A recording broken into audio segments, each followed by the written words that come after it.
and welcome to Witchy Woman Podcast. I'm your host, DaNae Sweet, and this is episode 133. Today is going to be more of an update / why I have been absent type episode. I am going to talk a little bit about the lunar eclipse that just happened and some information about that. But first, let's get to the card pull and smoke clearing. Today, I'm using rosemary.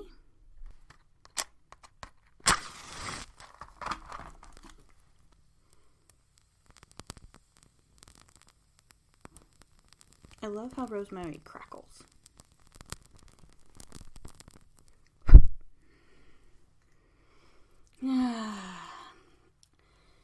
I'm a basic bitch.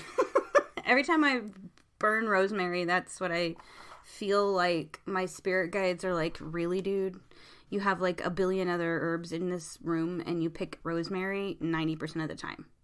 Yes, because I love it. Okay, let's get to the cards.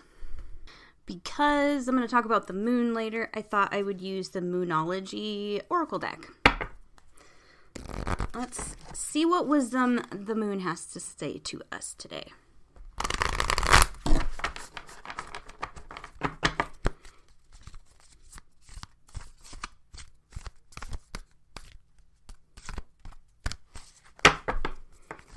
All right. I'm going to cut once, twice, 3 times. See what we got. So I got the new moon in Virgo, and it says it's a time to give rather than take, which is kind of fitting for this time of year.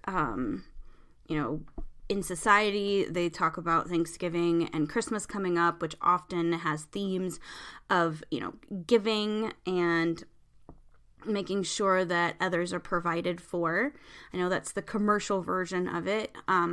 Some pagans celebrate this time of the year as the end of the harvest season and to show gratitude and take care of others as a way to serve humanity and to serve your fellow group members, family, friends, whatever it is. So I feel like this card comes at a perfect time. And this isn't to discount you taking care of yourself, because please do that. And you cannot pour from an empty cup. I know that's a cliche thing to say, but it's true, and I've learned this the hard way. But if you can help somebody else this season, please do. A lot of people, all of us have went through so much shit in the last 2 years that just the small act of being there for someone or saying, "Are you okay?" can mean the world to them. That can give them a smile, hope, give them the sense that someone cares about them enough to say, "Are you okay?" So, I don't know. I just really think this card is perfect for this time of the year. Okay, so let's talk about the full moon that we are having today as I record, and the mostly lunar eclipse that happened late last night until early morning today. So this was a full moon in Taurus, Sun in Scorpio, and I think there was like 97 point something or other percent eclipse moon. This is, let me tell you, this is like a rare event, and I was really excited about this, so I put out all the water, a bunch of oil, just in case I needed or could figure out how to use this energy. So, a little bit of facts about it. So, this is the Saros series eclipses? Is that a thing? Or is it eclipses? I don't know. Anyway, the first one was on July 18th of 1228. That is crazy. The last one in this series will be 18th of August, 2472. what? That just, wow. The next one, so that's the last one. The next one that will happen is on November 30th, 2039. I will almost like qualify for social security benefits at that point. Like, that's how far away I feel this is. Like, wow. I want to pop in here and say that a lot of this information I'm going to share with you comes from my life with Moon Calendar, I believe. It's a little red moon icon if you look it up in the App Store. I also looked up, NASA and some other places online that are astrologically inclined articles, things like that. But this one had like the basics of it really well like put together. So that's why I wanted to share this specific information. So you may not know, but the new moon and the full moon, those are the ones that create solar eclipses and lunar eclipses. And it's very important because they affect parts of our life from 6 to 12 months. The Saros series consists of a series, a repeating cycle, God, I can't talk today, of the sun and moon eclipses. And it's interesting, this is the time apart. They are 18 years, 11 days, and 8 hours between. That's kind of, God, that's crazy. Like, it just, I don't know, the 8s and the 1s really had me like, what does that mean in numerology? I won't even go there because that's probably a rabbit hole and I'll never stop talking about it. So each series begins with a partial eclipse near the Earth's poles. And then it has plenty of other, the succession of eclipses after that, and they continue towards the opposite pole. So, interesting, huh? So each eclipse lasts 12 to 13 centuries and contains at least 70 eclipses. That's 12 to 13 centuries. Like, it blows my mind. So I was reading about this series, and this app and some other places explained that if you look at what was happening in the world on the year of the very first eclipse in that season, it can give you some hints as to what is happening now and how it can affect you. And so I was looking up, if you type in a date into Wikipedia, it'll just tell you the major events that happened during that year, and I'll tell you, most of this is just war and other countries trying to take over, not really countries, kings trying to take over other countries using religion. This was the 6th Crusade during this time, so there was a whole thing happening with that in the Middle East. They sent crusaders down to the Middle East. It's not good. And then they had a lot of Knights Templar and the Teutonic Knights things happening. So they were, denying their support of the Crusades, which, okay. But there was a lot of, what I'm trying to say is there's little sects, not like sheks, like schmeckshy time, like groups. There we go. Groups. That probably comes across a lot better on audio. So there was a lot of groups that were formed to support or covertly support or to oppose different parts of the government. So I find that interesting. So another thing is that, let's see, I'm scrolling down. I mean, there's this whole rebellion in Syria and a siege on Damascus. The Frederick II can't take over Jerusalem, so they start making some kind of negotiations. It's just so much of I'm a dude and I want to take over your country because money things going on, which is very interesting. I forgot to mention, this is kind of important. So Emperor Frederick II kept saying he was, gonna make these extremely successful crusades, but he failed. So he was excommunicated by Pope Pope Gregory the Ninth in 1228. Interesting, right? So he actually failed to conquer a lot of places. I'm glad. I'm like happy. Yay, you little bastard. So there was a lot of religious tension between different, especially in Europe. It was a lot of Christians versus Muslims and fight over that area in the world. I felt like that's interesting that right now we have a lot of religious how do I even put this? We've got a lot of shit going on in our government, specifically in the U.S., that has to do with government allowing religion into the decision-making of policies, laws, and all of that good stuff. So I just really think that's interesting. So if you go by what they were talking about as, hey, look at what happened in 1228 and see how that applies now. And they did also say, hey, look within yourself, because there's an inner theme as well. So I feel like a lot of people that are around me, muggles and witches and pagans and druids and Satanists and all the people that I surround myself with, have been trying to get their footing in this society, to be recognized, to be able to be who they want to be without some kind of backlash, which happens.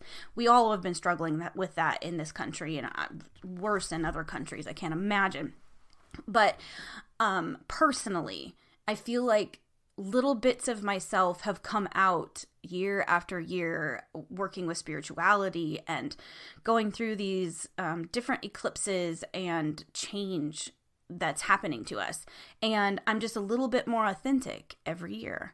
And I feel like a lot of us have been forced to choose. I mean, in a lot of situations, between family members that are, extreme political, are in extreme political movements. They're in extreme religious groups that discriminate. We've been forced to say, no, I will not be a part of that. I will not participate in that toxic exchange of conversation anymore, because it's always one-sided. It's always, you're right, I'm wrong. I think a lot of us are going through that. A lot of friends, including myself, have just plain cut out people because of that, because I do not have time to be surrounded by people who want to convert me to make themselves feel better about their own religion or their own spirituality. I have no time for those people anymore. If I'm going to be judged harshly and feel those repercussions, I don't want them in my life. And it's for my mental health, it's for my happiness, it's for my family's happiness as well, safety. But I feel like that's a lot of what's been going on personally. We see the big themes on the worldview of, big, powerful kings and the Pope trying to force religious beliefs on others to gain control of their land, to, get taxes to get more money, that's the end game, and to control, that is over money. If you can control an entire religion of people, you have all the money you want. So I feel like take that theme and bring that within. And the patriarchy is an entirely internal issue in this country. The patriarchy is, a brainwashed, I don't even know how to, we are indoctrinated as children to believe certain things are okay because someone is gendered as male and someone else is gendered as female. Let's not even talk about the people that do not conform to societal gender ideas or labels. We're taught it's black and white. You're a boy, you're a girl. If you're a boy, you take care of the girl. If you're a girl, you're just grateful that that boy took care of you. That is horse shit. And I feel like that is the internal, the large scale theme working on us internally. So I'm seeing, like, knowing this, I'm looking, like, thinking about the males that I know in my life that I have contact with. And with my husband, with a few other muggle friends, I'm seeing them become more compassionate, more empathetic, standing up to things that are 100% misogynistic, and saying something about it, and trying to break that cycle. And I am so proud of all of the people that I am friends with that are doing that work, because that's hard. I mean, if you're look at a man in, like, conservative Nebraska, they're taught, you know, these certain ideals that are expected of them. And now that they're older, they hopefully have this insight, and to learn that you've been doing it all wrong, and to finally see that you've been causing pain to women is probably a bit of a shock. So I do applaud and commend those men who are doing that work, because that cannot be easy, but it needs to be done. And for us women, I think we're open, our eyes have been opened to the entirety of the patriarchy and of the religious confirmation, I guess, that confirmation's not the word I'm looking for. The religious control. Jesus. I have only had 2 cups of coffee. Mind you, my cups are huge, but I have not slept very well for like 3 days, and I'm just blaming the moon. But anyway, I think internally women, and any gender that is not a white, cis, hetero man, we are finding out or realizing just how widely affected we are by the control of patriarchal religious societies. And that's just it's awesome. I feel like we've had enough. Like, we've had enough, and we see the mistakes of the past, and now we can try to heal from it. We can be good to each other. We can show each other kindness and understanding, and also not take the shit, though. That's the thing that I feel like the witches of today, we have the freedom that the witches 30, 40 years ago did not have. We have social media. We are more acceptable because sometimes it's just thought of as trendy. There's a lot more on social media about witches in general, and there's more information out there. So I need to use my privilege that I have in this day and age as a witch to be an example of, you can be a powerful, magical fucking unicorn, but you can also refuse to be a doormat for the patriarchy, a doormat for anyone. We don't do that anymore.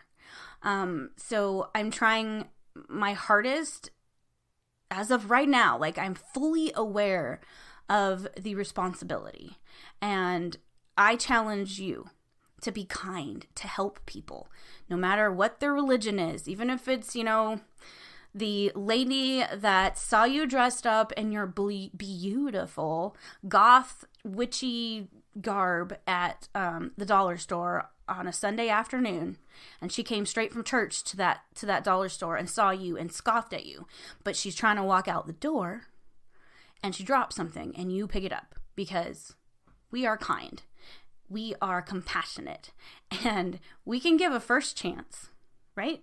If you pick that up and give it to her and say, hey, ma'am, you dropped this. And she, normally would turn around and say, oh, thank you. And if she doesn't, she doesn't. That's fine. Her reaction is her reaction, and we cannot control that. But if she turns around and yells at you, no. Ma'am, no. We do not do that anymore.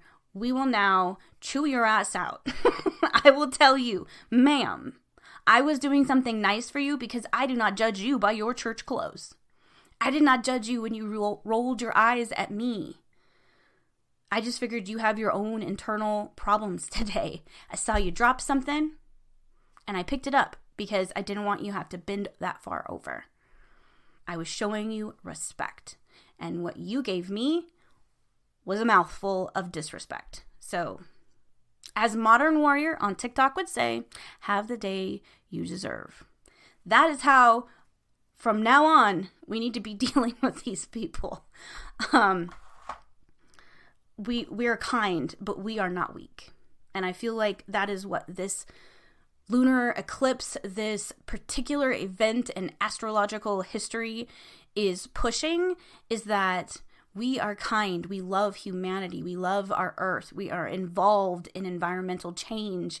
But just because we care does not mean that we can be used and abused and talked down to. Well, that's a soapbox. I'll get off it now. Sorry. Holy cow. I digress. So, if you want to see exactly what areas in your life that this eclipse, this full moon, this event has affected you or will be affecting you, look at what planets or personal points in the eclipse touches your chart. Okay, so find out where everything's at. Look at your transit map, look at the chart, see what's going on, and you can find out by what houses certain planets are in. That's how you figure out what parts of your life are affected by this. So that should be a nice rabbit hole for everybody to go on. But it would be a fun activity on Sunday or whatever. So anyway, that's all I want to say about the eclipse. I will tell you what that's the sciencey shit in my horribly long rant. This is what I want to say about what I did. So last night I did not know what I wanted to do. The moon was at 99.97% full. So to me, that's not a full moon quite. I think it turned full sometime mid-morning, early. Anyway, I put 2 bottles of water out and a whole bottle of extra virgin olive oil because I don't know what I want to do. But I do know that I will be 60 years old when the next eclipse this specific one rolls through. So I wanted to have something that I could use if I figured out how I wanted to use it. So I got up really early before the moon. I think it's in Gemini now, but is it? Let's look at my transit map. But I believe it's in man, I can't talk today. But anyway, I brought it all inside. I'm going to put them in my spiritually cleansed vessels. Not really sure which ones. I will probably be, moon is in Gemini. I'll probably be making some kind of gifts for friends from this oil so that they have it if they want some. But yeah, so I didn't do anything special other than observe. I meditated. I communed with my beloved dead. I communed with my deities, and I journaled. Tonight, I'm gonna do some spell work. Actually, probably before lunch, I'll probably do some spell work because it's still pretty spicy out there. I wanted to have the oils to use for this particular group of spells that I'm going to do. So that is what I did. I hope that you guys had an amazing experience. My dreams were off the charts wonky. I really do need to start making these into books because that's when I write them down, that's what they look like. They look like books, like the beginning of a movie or something like that. It's really weird. So let's do a little update on why I have been MIA, why there's not been a recording out. I have not been well. I needed some time to myself. I realized in the almost 3 years I've been doing this that I really haven't taken an extended time to myself. And this one was sort of forced on me. I have been having some mental health issues. I get very depressed and then very excited and then very depressed, and it's like a roller coaster, and it's causing a lot of issues within my relationships, with friends and family, with my ability to cope as an adult. So after talking to my therapist, he referred me to a psychiatrist to see if there was any insights that he had. My therapist, I said it feels like what the symptoms of ADHD are when I hear other people talk about them and from what I've looked up. And my therapist and I bump heads about whether there can be a diagnosis of adult ADHD. He is old school, and he said he is willing to put down his bias and accept that I could have it. It's not impossible, but he feels it's improbable. Anyway, so I went to a psychiatrist for the first time ever. It was interesting. He asked me, what do you think your main concerns are? I said task management. I cannot focus on something for longer than like 20 minutes. I have issues with impulse control, mainly with shopping. So like, I'm just going to be completely honest. I bought a horse one night from the breeder of my other horse, and then had to tell my husband the next day that I did so. And this was on a really big high. So like I have spurts of time where I have all the energy in the world. It feels like I've like drank 16 cups of coffee and then snorted a line of freaking sugar. And I can do all of the things. The only thing is, I have no impulse control, so I tend to spend money. I will start projects and then not finish them, because by the time I start the project, I'm starting to come down from said high period, and I go into either a baseline mood state or depression. So that is why my house has a wall messed up. My carpet is all pulled up. I did finish painting the living room. I still haven't finished my front door. It's like torn apart. So there's a lot of projects. And I told him, I'm like, I lose myself in them, and I don't realize that I'm doing it until my husband's like, Jesus, you just tore out all the carpet. Like, or, oh my God, why would you paint that color? That kind of stuff. And it's not on a, ooh, I'm quirky level. It's it's more than quirky. It's damaging. So I explained this to the psychiatrist, and he said he wanted to know what I thought my diagnosis was. And I know he's asking me that because in the notes that Bob wrote, it probably said she thinks she has ADHD. So I said, well, as you probably can see in my notes, I feel like a lot of my symptoms overlap ADHD symptoms from what I can get from other people and the internet. He asked me a whole bunch of other questions. Like, it took forever. And then he says, I think that your initial diagnosis is bipolar disorder. He explained it to me. It is not what... Like, there's bipolar 1, bipolar 2. I do not have the I'm going to buy a ticket to Paris and disappear kind. Like, I don't have that extreme of a high time. I know I have a friend that had that, and they would literally, like, in the middle of the night, go get the keys and drive like to Vegas. I don't have that. I have a milder version, is what he's saying. So I kind of was freaked out by it, and I was surprised myself on how upset I was with that diagnosis. And then, so he prescribed me some medicine, and we got off the phone or off the video chat. And then I just had to sit with, okay, so I thought I had ADHD and a neurodiverse type of brain, which I do still have a neurodivergent brain. It's just that I have a label to put to it that I wasn't expecting. So it kind of caused me a little bit of like, oh, fuck. And so I had reached out and told a few people what was going on in case they were like, why is she not on Snapchat? Why is she not on her messenger? Where did DaNae go? I was processing. I didn't know really what that meant to me. And then I had to dive in and go, okay, so why am I upset at this particular diagnosis? And I had to reach in and it's the stigma of it.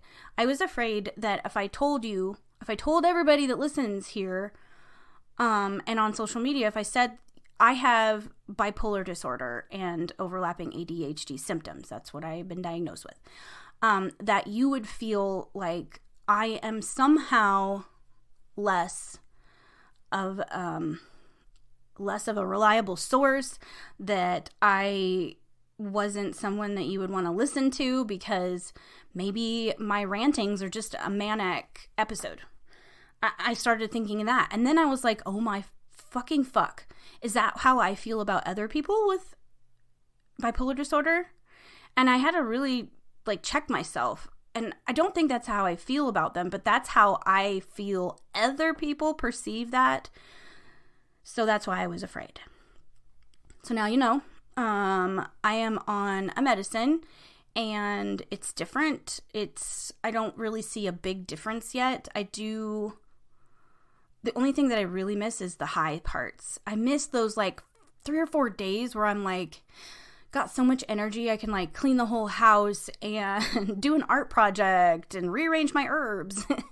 I miss that. And I told my therapist that I do miss that. It sucks that I don't have those highs anymore. I'm more on a baseline, which I'm not used to. I'm also not used to not multitasking like 10 things at a time. So I have this weird feeling that I'm not competent anymore because I don't have 7 conversations in my head, with myself and planning all these things at the same time while doing like a craft project and some homework.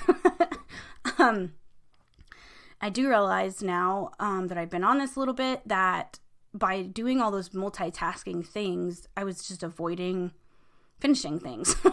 And also, I probably wasn't performing at my best with any of those tasks because I was always thinking about something else. And now it's better. It's not like quote unquote what like my husband, I think of him as like having a normal brain. It's not how he thinks, but I feel like that's okay. I'm just adjusting to it. And I just wanted to bring you guys along for the ride because one of the things that I feel very strongly about is destigmatizing mental health illnesses. So this is me. This is what I have. My diagnosis may change. My psychiatrist and my therapist, they both were like, we're going to treat you for this, both cognitively and with medicine, and we'll see what happens if you're not responding. We can try a different medicine. We will see how it goes because I could be diagnosed with something else or stay the same. It's just a matter of sticking it out with the therapy and the medicine. So anyway, that's what's been going on with me. And I am so sorry that you guys have been kind of left in the dark. I did let the Coven know what was going on. And oh my goodness. They immediately were like, that's fine. We will take over your Coven duties for a little bit, let you adjust to your medicine. Cause it was weird. Like the medicine at the first week was crazy. Like my ups and downs, it dove me into depression where I cried for 48 hours. And then I was happy. And then I was back to sad. It was really emotionally exhausting. So they stepped up and took over and added Coven activities. And I love you guys. I've never seen a more beautiful, supporting, diverse group of beliefs too. Because not everybody in there is your typical quote unquote, witch. There's pagan witches, there's eclectic witches, there's secular witches, there's Christian witches, there's satanic ones, there's all kinds of people in that group, and they've all been so freaking amazing, and I just have to say thank you, guys. It is my favorite online space because it is safe. It's absolutely safe for people to be who they want to be not judged and completely supported. And I just thank you so much for every Coven member. One, you help support my life. Like when you pay to be on the Patreon, I'm able to contribute to my household. I'm able to pay bills, which makes me feel like, a functioning adult for some reason. But I appreciate that so much. And I appreciate the emotional support. And I just can't say enough good things about that coven. If you guys want to join, if you're looking for a place that's safe like that, highly recommend. Just go to my website and hit join the coven. It's witchywomanpodcast.com. But anyway, I want to share some interesting news. So I get this news and I'm kind of bummed out. My daughter's having some hard times too, and I'm stressed and I'm worried, and I'm basically just like, wow, really? Universe, can I not get a break? I want to share this because I think it's a perfect example of you having one plan or thinking you want something, and the universe, your deity, whatever it is you want to believe in, shows you that no, that's not. You actually really wanted to do this other thing, and that's what's best for everyone. So anyway, my husband and I want so badly to have this place up in the Black Hills of South Dakota where we can have our cabin and move there and do odd jobs and live like hippies, right? I think that'd be great. We literally are we're looking for property up there, thinking about where we could build and what would be the most, affordable places, but closer to the Black Hills, which is about impossible. And we dream about that every time we go up there. And I go up often because that's where that's where my doctor is. So we do some things on the side to get more money. My husband tears down houses with heavy equipment. And he got a job tearing down, and if you've seen my TikTok, you've seen a little bit of this. So he was tasked with tearing down a 2-story house that is rumored to be the haunted place in town. All the teenagers go up there, they drink, and they taunt the ghosts and whatever. So my husband brings me up there and to do a site survey spiritually, so I can see what's going on, if it's going to be even safe for him to do it. And so we get up there and I do a survey. They're tormented ghosts, freaking teenagers and adults have been up there and taunted and teased, and it creates a lot of anger. So that's what I felt there. I also felt that we have this thing, and I've caught it on camera, and I wish I could freaking figure out how to get it off my security camera and share it. But anyway, we caught the thing on our security camera in front of the house. It is this shadow thing, and it is kind of I think it feeds on fear and sadness and whatever. Anyway, I found that thing in there. So we did a clearing, and I did an offering to the land. I spoke to the mother tree there and hoped that was good. My husband, the next day, we let that sit for about 24 hours. He came the next day to start figuring out how he was going to tear it down, and he had a hammer and a chisel to see how this lady wanted the garage to stay, but the house and the garage were connected. He was trying to figure out how to do that. So he brought a chisel up there to smash some of the stucco stuff in the corner to see how it was connected, if the boards went all the way through or if they were just mudded together, because that happens a lot here. And the first smack he did, something threw something out of through him out of the window of the house. Spooked him pretty good. And he let me know. I'm like, well, fuck, it's not all gone. So went up there, did it again, talked to some of the loved ones that, the beloved dead of the property that were up there, and let them know, hey, this is for the best. You won't be tormented anymore. Tried to help them pass on, blah, blah, blah. I also, did not, I felt like that thing, the bad thing, was actually just hanging out there still. So I made, some protective stuff for Brad. We did a little bit more work on the energy there. And then he started tearing it down. And the first day he was in the tractor tearing it down, it was, I'll see if I can get it to show up. You can barely see it on video, but you can see a face in the window. You can see some weird fog coming out of the second story. So it was about 10 minutes into him tearing, and it's like something just went, and it was done. There was no more bad ghosty things staring at us. So it was good then. And when he was done tearing it down, I made another offering of, peace and love to the land, the trees, and everything that was there. And I had mentioned at some point when the owner was up there that it's a beautiful property. It's 2 blocks from the house that we live right now, but it's butted up against the back of this town. So it's got 10 acres with it of pasture. And it's gorgeous. And I said something about, oh my gosh, this is such a beautiful property. This would be a gorgeous place to have a big garden and chickens, and I could have my horses with me, in the wintertime, when they're not out to pasture. It would be freaking awesome. It's huge compared to what we have.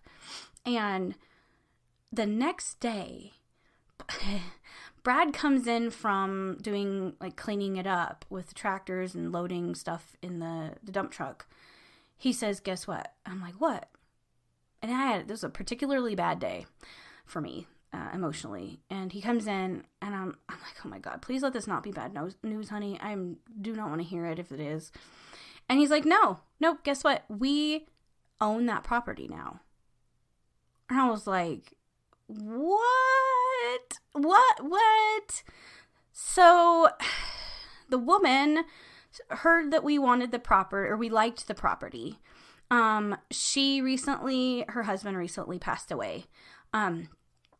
And she has all of these bills, and rather than pay us for removing the rest of the the stuff, for doing the rest of the job, she said, why don't we just call it even? You own the property now. So I was what? This is literally I'm still fumbling over my words, because it's such I did not know that's what we wanted to do. We always thought we wanted to leave this place. And you know what? Visiting somewhere else is awesome. But I know I'm needed here. I know that place up there that no one else is going to want because it's supposedly haunted and has ghosts up there, that was meant for us. It's beautiful. I will take care of the trees. I will nurture the land. I will honor the original owners of that land. And I'm speaking of the Native Americans that were here, the indigenous peoples. I already figured out what tribes were here, so that I can, do something to show my appreciation, my sorrow, and my regret for my ancestors. I've got all this stuff going on, and I'm so excited about it. And we're going to be able to hand build our own house, because there's so much materials up there from what we tore down that there's plenty to reconstruct a house. And it just seems perfect. I wanted to share this with you because I did not know that is what I wanted until it happened. I love the house that we're in, but I know this is not my home. I have known that since we moved in, and same with Brad. We love this house. It's fucking cool. I have privacy. I've got my own witch room. We have a cool backyard for the dogs. I love this place. But it's not my home, and it never felt that way. But up there with no building, sitting underneath those trees in the grass, I felt more at home than I have, I don't know, probably ever.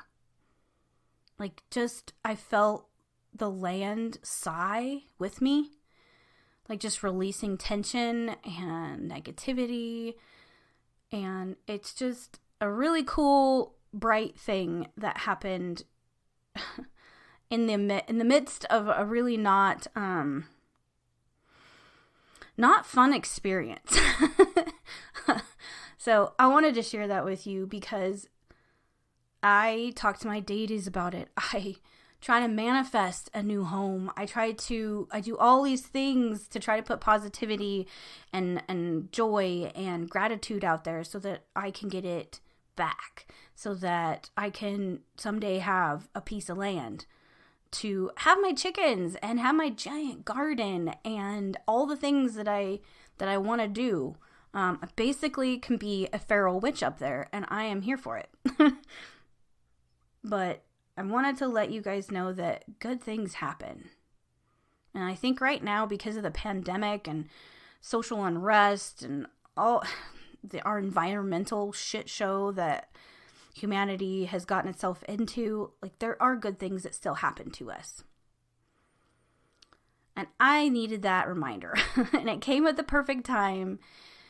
And you damn skippy that I went straight to my guides, my deities, and just wept.